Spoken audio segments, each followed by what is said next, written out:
This is Dan of 𝗥𝗲𝗄𝗅. 𝗕𝐻𝐴ngway from Hope Adventure. And today we'd like to share with you the top places to retire overseas if you like cooler weather. Yeah, so after 17 years of traveling around the world and living in 67 different countries, I've realized that I can take the heat. I like being at sea level, but some people like to be in cooler weather, and so that's what this video is about. Yeah, and we just recently have experienced some cooler weather as well. We have. So one of the ways, if you're in the cheaper cheap countries, which are generally in warmer climates, is to climb up a mountain and find a city where it's much cooler than down at sea level. And so all the places we're going to discuss today are above sea level, except for one, but it's cool naturally. So now we're not writing about places that we researched. We will not share anywhere with you that we haven't had our feet on the ground. We think it's better for somebody who's experienced a place than to just read about what its elevation and temperatures are. Because not everywhere is livable. So all of these places are places that are livable places to retire. And we've been to. And we've been to. We've done videos, we've done written reports, and all that's available to you. So this is just kind of a summary of the places that have cooler weather in some of these retired cheap countries. All the places we're going to discuss are in these countries: Thailand, Mexico, the Philippines, Ecuador, Indonesia, Colombia, Malaysia, Costa Rica, Guatemala, Peru, Panama, and Vietnam. Now, after we review each of these countries, a city or two in each of these countries, we're going to come back and we're going to tell you which are our favorite, and they're not the same. We have different favorites. So yeah, we are not the same. I don't know why we're still together for so long. Okay, let's start with Thailand. Okay, so Thailand. What is the place? So Thailand, there's a place called Pai, P-A-I, and it's at about 600 meters above sea level, which is about 2,000 feet, and so it's a little cooler than some of the beach cities in Thailand.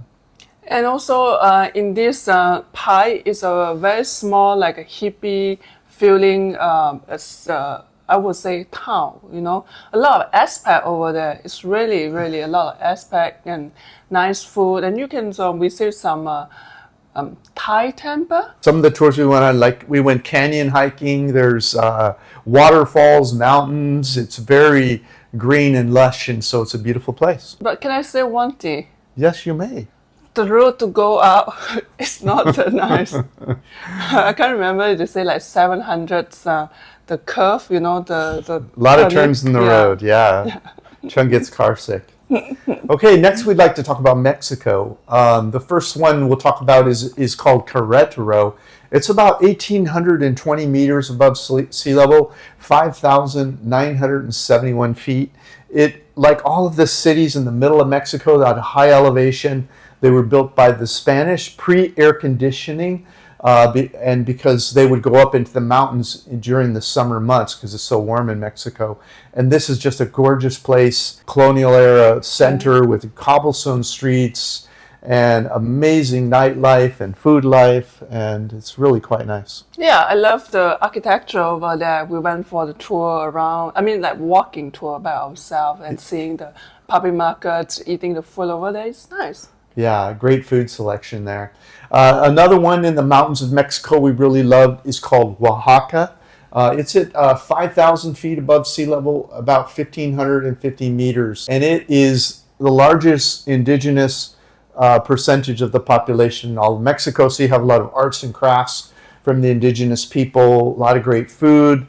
And it's just such a great walkable center of that city. And it, again, is colonial era. The famous food over there is Oaxaca cheese. Oaxaca cheese. And also Oaxaca is that in the center of town, you can go to other town, other city, other indigenous village, It's very charming place. Yeah, and it has the annual Indigenous Festival, which is the largest in the world. And the Spanish were kind of a little bit lazy by the time they got that far south into Mexico.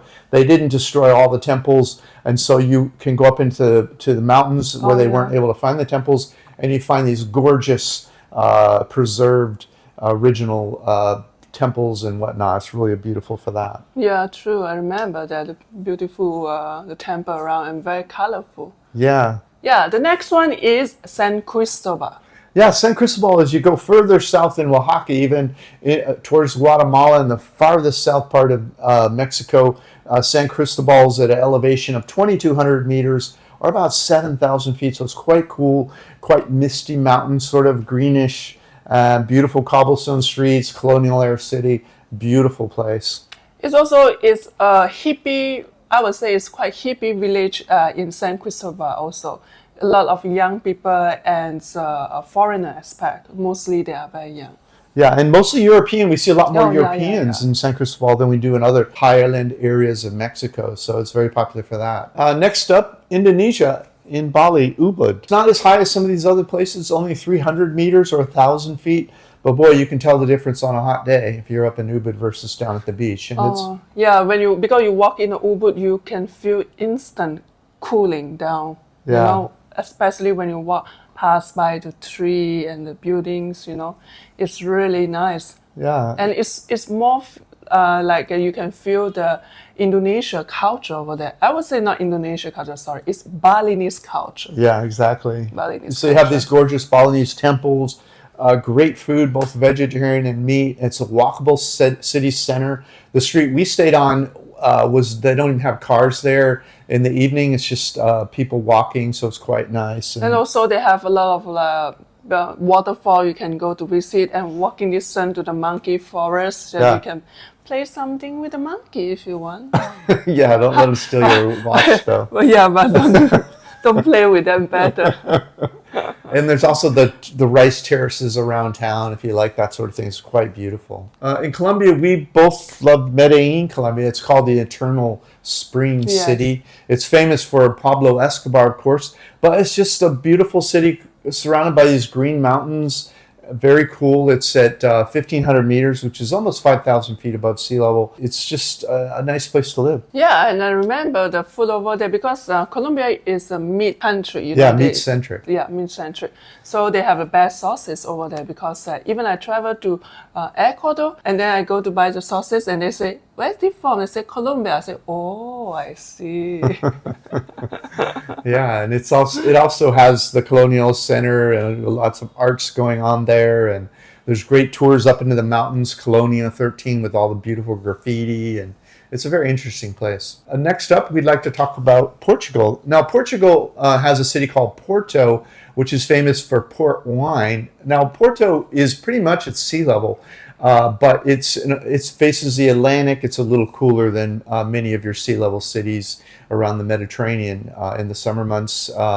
And so and of course it's an ancient city with pre-vehicle cobblestone streets. Yeah, in the downtown area. Yeah. And also it's very nice to go there on the late afternoon, enjoying the wine, sit on the riverside, watching the sunset.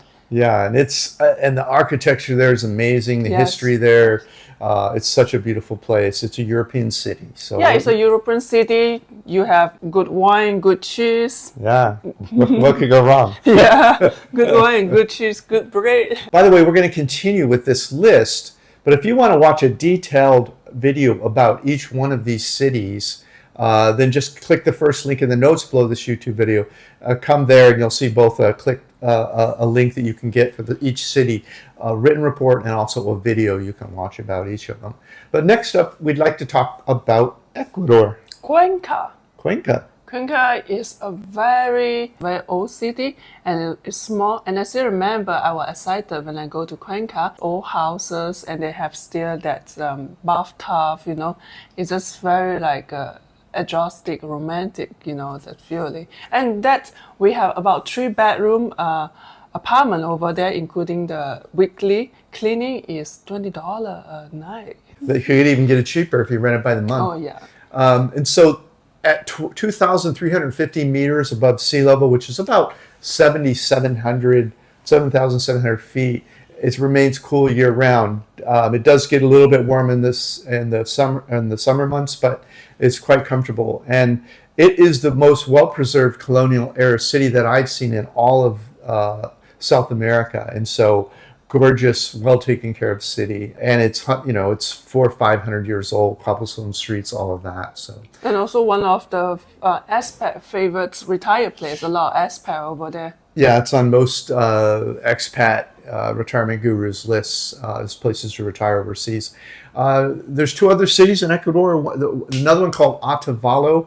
If you want like a city that's fewer expats, more Ecuadorian culture in just a smaller city, gorgeous green mountains surrounding it at 2,500 meters, which is about 8,000 feet, even a little cooler. But breathtaking landscaping is called 𝗂𝐵𝐵𝐿𝐴 in I still Ecuador. remember in the evening time in the park, and or you call as a jocolo in Latin America, those local people, they are still wearing the local traditional clothes, and then grandparents with the grandchildren have eating ice cream on the park, and it's very nice. And the rent we have over there is also very cheap. Yeah, it's dirt cheap. It's like $10 for an apartment over there. I can't remember it's 1 bedroom or 2 bedroom. But It was a 2-bedroom, I think. 2 bedroom? Yeah. Oh, yeah. Yeah, fully furnished apartment, Yeah. and we rented it for about a week, and it was $10 a night. Yeah, if I'm not Crazy. mistaken, yes. Just natural beauty, unbelievable, really.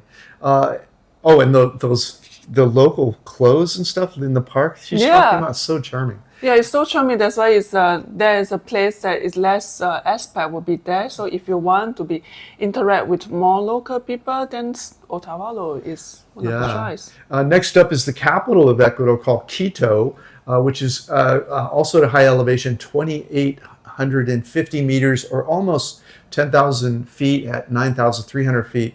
Even a little cooler. It's a bigger city, a lot more going on. If you like a lot of energy, it's there with all the gorgeous mountains around it and things to do, nightlife. It's more of it's a city center, that sort of thing. It's a great choice also. So moving along to Panama, there's a city up in the mountains, a very expat-friendly city called Boquete. And it's 1,200 meters and 3,900 feet. It's very green, very lush. All of these places at high altitude are very green and beautiful. And Boquete is probably one of the best hiking cities. I think. Yes. One of the best hiking city. The trail to go, and you can see all these birds around you. They have a long-tail birds. Yeah. If you can spot them, perfect. Yeah, and remember that tree? It was like 1,000-year-old tree. It's super, just old growth, beautiful hiking paths, and for nature lovers, it's hard to beat Boquete. And they also have the nightlife there. A lot of expats there, expat food, music, live music. There's even a brewery there that they make expats making beer there, and there's rock bands playing at night there. So it's kind of a unique place in that way. Then we'll move along to Vietnam. Vietnam. So there's a city in Vietnam called Đà Lạt, which is at 1,500 meters or 4,900 feet. And it's the original highlands where the French built during the colonial era period to get out of the hot summer weather, and has a beautiful little lake there, and all of the colonial era buildings, and just very green and lush. And it's a very beautiful with all the flower, different kind of flower, because it's high elevation, so it's full of flower like lavender and those like the round flower. I can't remember, Yeah. So it's beautiful, and also Đà Lạt is also, they have produced wine. It's called Đà Lạt wine. Yeah. And next up in Guatemala, Antigua. Antigua, wow, that is unbelievable. Until right now, I'm still remember, and it still stay in my heart about Antigua. We was in that small town, at the small Antigua, and is the architecture, the building. You just walking out over there. It's like you walking on the past time. Yeah, just nice. Yeah, so Antigua was Spain's capital during the colonial period for all of Central America. So a lot of money was spent there building the cathedral and the park and all the gorgeous cobblestone streets and everything. And it's become a mecca for expats from all over the world to retire. It's so charming. and it has amazing festivals, and it has still has a feel of the local culture, and so it has both the old and new feelings to it. All the restaurants. Yeah, the local food, and because it's a very international place, so it's have a lot of hostels, so a lot of international tourists over there. Yeah. And we will stay there for a month, and it's passed so fast. Yeah, it's hard to. love. We never really got tired of that place, and I think I've been there 3 or 4 times now. I really love Antigua, Guatemala, and it's only at 400 meters above sea level, which is about 1,300 feet. So it's not as cool as some of the places we talked about, but it's enough drop in temperature to make it quite nice. And then there's Lake Atitlan in Guatemala. Atitlan, yeah. It's it will be, I would say it's very small, and but it have a lot of different villages, so you can pick one of them to stay. Yeah, and it's at 1,562 meters. It's a little higher elevation than Antigua, which is about 5,000 feet, and so it's a fun place to head up to in the hottest part of the summer because it's cooler up there. But it's on a lake that is the center of a volcano, and so the little villages Chung's talking about they have little boat taxis that'll take you from village to village, and it's quite beautiful. What is your favorite village over there in Lake Atitlan? Oh gosh, I don't know. I probably would. What's the party village? I like the San food. Pedro. San Pedro. I like the food there. That's And Panajachia is the main one. Yeah, the big one, the big village. Yeah, that's where the road drops you. Yeah. Next up in Peru, Arequipa. Arequipa, yeah, 2,300 meters above sea level, which is about 7,600 feet. So it can be very cool in the afternoon. You want to bring a light jacket or whatever with you. But boy, that's another colonial era city built by Spain during that period. And it has universities there. It has nightlife, great food, and it's a beautiful city center. And it's a pretty reasonable cost of living. Yeah, and they have what you call about the monastery. Monastery. Yes, and also they have the princess of the Ice Princess. Oh, the Ice Princess, yeah. Yeah. So the Ice Princess, I don't remember how long ago that was. It seems like it was in the last 20 years. They found a frozen, they call it the Ice Princess, I think. Yeah, it's a small girl. It's a girl, like 13 or something. Something like that, and the body still presents it very well. Yeah, and when we were there, it was on loan to another museum somewhere in the world, but they keep it frozen, I guess, and it's kind of cool because it has the clothes and everything, and it gives you an idea of it. That's just a little museum there. And then you mentioned the monastery. Yeah. When we were in Cuenca, in fact, the owner of the Airbnb in Cuenca told us we had to see this monastery when we made it down to Arequipa, and boy, are we happy we did. Yes. Yeah, so definitely see the monastery while you're there. We still have Cusco. Oh, Cusco, yeah. One of my favorite places. One of Chen's favorite places. I just love about the culture over there. It seems like you are walking on the path also when you're in Cusco as well. Yeah. And we was there during the June, the festival, so, they have like few days, 2-3 days, the dancing, Yeah, the locals have this amazing festival, winter solstice maybe? Yeah. For June? In June? Yeah, it's on June. There's different part of... Oh, they're below the equator. Yes. Right, so that would be the winter. Yes.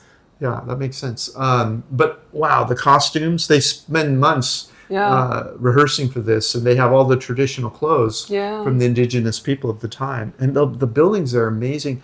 And you have not only the Spanish culture, but you also have all of the surrounding culture of the original people. And then you're not far from Machu Picchu there.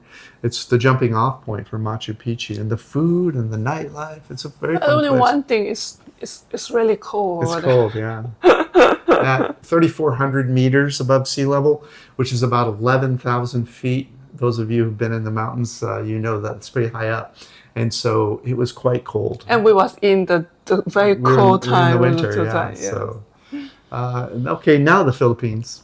Philippine Baguio. Baguio, yeah. So Baguio is a city that's legitimately in the mountains. It's at 1,500 meters, which is about 5,000 feet. So it's really, if you like cool weather and you want to live in the Philippines, it's a great spot for you. You're talking about just a gorgeous city center, universities, nightlife, live music. And the vegetable is very fresh over there. Yeah. They are famous for that. It's very nice. And they have also few restaurant is a vegetarian. Oh my God, that's so delicious. Yeah, and a lot of the in the Philippines, a lot of the produce at Baguio at that level can be transported quite easily. So in the markets, it's not only a huge selection because it's all grown up there, but it's also at cheap prices. And then you have that park in the city, in the center of town with it's almost like a New York's park. It has all the little boats you can paddle around in, and it has the walkway, and everyone's there riding bikes. It's really a beautiful place. Yes. The next one is Tagaytay. Yeah, Tagaytay. It's 634 meters. Not quite as high, only 2,000 feet. It's a little cooler than the Bosa Luzon, but not as cool as Baguio. And it hangs up on a rim of a volcano overlooking a lake. Nice views. Yeah, the famous food over there is bulalo, which is a beef soup. You know, that's very delicious. And also they have a special fish. It's only have in that lake only. Okay. Yeah.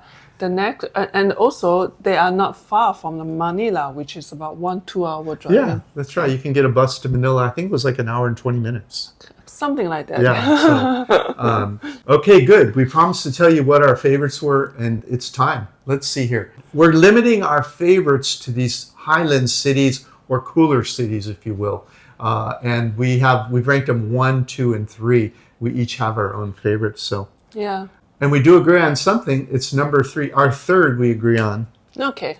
Yeah, which is Porto, Portugal. Porto, Portugal. Again, it's not in the mountains, but it's cooler because it's facing the Atlantic in Portugal. And what a great place. Yeah, you cannot argue with wine and cheese and bread, right? And the supermarket is called Lidl. Lidl. Oh, they have like a salad thing, like €1, one pack. You know. Yeah. Just easy. And those of you in the U.S. that have Trader Joe's, it's kind of like a Trader Joe's sort of place. But wow, what great cheese, wine, just packaged food that you just take home and eat or heat up or something if you're feeling lazy. And we ate there a lot. We bought a lot of our food there. Yeah. And now Porto's not as cheap as some of these other places that we talked about, but it's on the lower end for Europe at least. Yes. So that's why we wanted to mention it. So that's our third. So should I tell my second first, or do you want to tell yours? You first. And then you do your first. How's that after you say your second? So my second after Porto is third. So my second would be Querétaro in Mexico. I just love that city. It's amazing. I know. You keep talking about Querétaro all the time. Yeah. But I was surprised. I thought you loved Oaxaca more than Querétaro. Those two are a toss-up. I think for it's really hard to pick one. You're right. I would be quite happy in either one of them. But of the two, I would pick Querétaro just because it feels a little more international. Yes, it's true. It has more food selections. Internet is more stable because they have international aspect and digital nomad. Yeah, and it's a little bigger, I think. I don't know if the population is more, but it just feels bigger to me, and there's more of a feeling of international diversity there, which is kind of fun to be around. Yes, my second one is Baguio. Baguio in the Philippines. Yeah, at least that need to have some... I was looking at which city I want to stay for about a year. Yeah.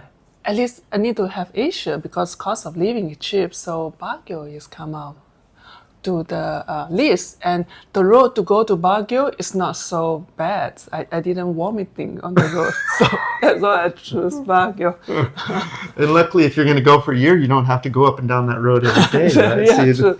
And they have a very good vegetable because the sauce is over there, you know, so they have a good food for me that I can buy and cook. Yeah. Yeah, that's one of the greatest things about Baguio. Yeah. Okay, time for number one. What's your number one? My number one is Antigua, Guatemala. Wow, what a great choice. Yeah, I really love that. Like you told me before, when you visit Antigua, you will never forget that. And yes, I did one, and until right now, I still miss Antigua. I never go to Central America without seeing Antigua. It's one of my favorite places in the world.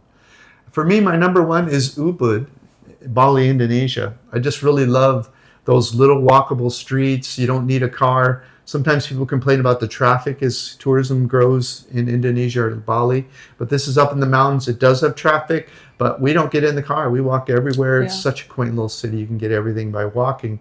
And the walking streets and all the restaurants on there and those rice paddies around you and all the vegetarian food, all the delicious, reasonably priced food. And our rent was so reasonable, like $310-$320 or something like that for a cute little cottage. Yeah. Oh man, I just loved it there. Yeah. And our choice of we are looking the place to be retired or to stay for like a year term. You know, we always looking for a place that we no need to have transportation. We always choose a walkable city, so that is our advantage. Yeah, and that both of those cities are number ones in this group for both Cheng and I are walkable. Yes. That's it. That's for cooler weather for people that want to retire early for cheap overseas. And make sure to click the video and see the written version of this. Top link in the notes below this YouTube video. Don't forget to get a copy of my ebook, How I Fired My Boss and Traveled the World for 17 years now. 17 years. And don't forget to like, comment, and subscribe if you haven't subscribed. You're in big trouble. Bye-bye.